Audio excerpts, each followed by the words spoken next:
కాశ్మీర్లో ఇటీవల point బ్లాంక్లో gun పెట్టి నువ్వు హిందువా అని అడిగితే నేను హిందువునే అని చెబితే 26 మందిని చూస్తుండగా కాల్చిపారేశారంటే సనాతన ధర్మానికి కేంద్ర బిందువైన భారతదేశం, రాముడు పుట్టిన దేశం, కృష్ణుడి పుట్టిన దేశం, ధర్మం ప్రపంచానికి పంచిపెట్టబడిన ఈ దేశంలో హిందువా అని అడిగి మరీ చంపేశారంటే హిందువులు ఉన్నట్టా లేనట్టా? హిందువులు ఉన్నట్టా లేనట్టా? సనాతన ధర్మం బతికి ఉన్నట్టా లేనట్టా?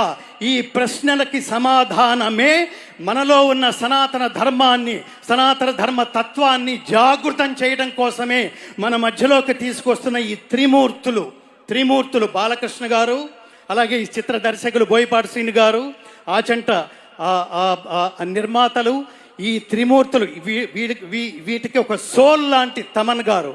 మనం గుర్తుపెట్టుకోవాల్సిన బాధ్యత ఇక్కడ చప్పట్లు కొట్టి వెళ్ళిపోవటం కాదు. ఈ సినిమా నా దృష్టిలో ఎంటర్టైన్మెంట్ విత్ ఎన్లైటన్మెంట్, అంటే వినోదంతో కూడిన ఆత్మజ్ఞానం. కోట్ల సినిమాలు వస్తే అలాంటి వాటిలో ఇలాంటి సినిమాలు రేరెస్ట్గా ఉంటాయి మిత్రులారా.